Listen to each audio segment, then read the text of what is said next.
ಬೆನ್ನು ನೋವಿನ ಸುಮಾರು ಪೇಷಂಟ್ಸ್ ನಮ್ಮ ಹತ್ರ ಬರುವಾಗ ತುಂಬಾ ಜಾಸ್ತಿ ಮಾಡ್ಕೊಂಡೇ ಬಂದಿರ್ತಾರೆ.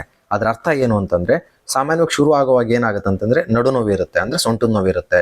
ಆ ನೋವು ಒಂದು ಕಾಲು ಅಥವಾ ಎರಡು ಕಾಲಿಗೆ ಎಳಿತಾ ಇರುತ್ತೆ. ಕೆಲವರಿಗೆ ತೊಡೆ ತನಕ ಇರ್ಬೋದು, ಇನ್ನು ಕೆಲವರಿಗೆ ಕಾಲುಗಳು ಅಂದ್ರೆ ಮೀನ್ ಕಂಡ ತನಕ ಎಳಿತಾ ಇರುತ್ತೆ. ಕಾಲು ಜೋಮು ಇರ್ಬೋದು, ಒಂದು ಕಾಲು ಅಥವಾ ಎರಡು ಕಾಲು ಜೋಮ್ ಇರುತ್ತೆ.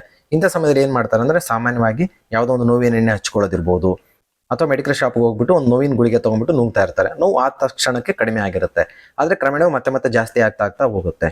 ಈ ನೋವು ಯಾಕೆ ಬರ್ತಿದೆ ಅಂತ ನಾವು ಮೊದಲು ಕಂಡುಹಿಡ್ಕೊಳ್ಬೇಕು. ಏನಾಗುತ್ತೆ ಅಂತಂದ್ರೆ, ನಿಮ್ಮ ಕೆಲಸ ಏನಾದರೂ ಜಾಸ್ತಿ ನಿಲ್ಲೋದಾಗಿದ್ರೆ ಅಥವಾ ಜಾಸ್ತಿ ಕೂರೋದಾಗಿದ್ರೆ ಅಥವಾ ತುಂಬಾ ಜರ್ನಿ ಮಾಡೋದಾಗಿದ್ರೆ ಏನಾಗುತ್ತೆ ಅಂತಂದ್ರೆ, ಬೆನ್ನುಮೂಳೆ ಏನಿದೆಯಲ್ಲ, ಏನಾಗುತ್ತೆ ಅಂತಂದ್ರೆ ಈ ಡಿಸ್ಕ್ ಬಲ್ಜ್ ಇರ್ಬೋದು ಅಥವಾ ಡಿಸ್ಕ್ ಹರ್ನಿಯೇಷನ್ ಇರ್ಬೋದು, ಈ ಎಲ್ಲ ಕಾರಣಗಳಿಂದಾಗಿ ನರಗಳ ಮೇಲೆ ಒತ್ತಡ ಉಂಟಾಗುತ್ತೆ. ಇದನ್ನ ನಾವು ಸಯಾಟಿಕಾ ಅಂತ ಕರಿತೀವಿ. ಈ ತೊಂದರೆಗೆ ನಾವು ಸ್ಟಾರ್ಟಿಂಗ್ ಅಲ್ಲಿ ಚೆನ್ನಾಗಿ ಟ್ರೀಟ್ಮೆಂಟ್ ಕೊಟ್ರೆ ಎಕ್ಸರ್ಸೈಸ್ ಜೊತೆಗೆ ಮತ್ತು ಮರ್ಮ ಥೆರಪಿ ಮೂಲಕ ಸಂಪೂರ್ಣ ಗುಣ ಮಾಡಬಹುದು. ಆದ್ರೆ ತುಂಬಾ ಲೇಟ್ ಆಗಿ ಬಂದ್ರೆ ಅದನ್ನ ಕ್ಯೂರ್ ಮಾಡ್ತಕ್ಕಂಥ ಸಮಯ ಕೂಡ ಜಾಸ್ತಿ ಆಗುತ್ತೆ. ಹಾಗಾಗಿ ನಿಮಗೆ ಏನಾದರೂ ತೊಂದರೆ ಇದ್ರೆ ಆದಷ್ಟು ಬೇಗ ಬನ್ನಿ ಮತ್ತು ನಿಮ್ಮ ತೊಂದರೆಯಿಂದ ಸಂಪೂರ್ಣವಾಗಿ ಗುಣಮುಖ ಹೊಂದಬಹುದು.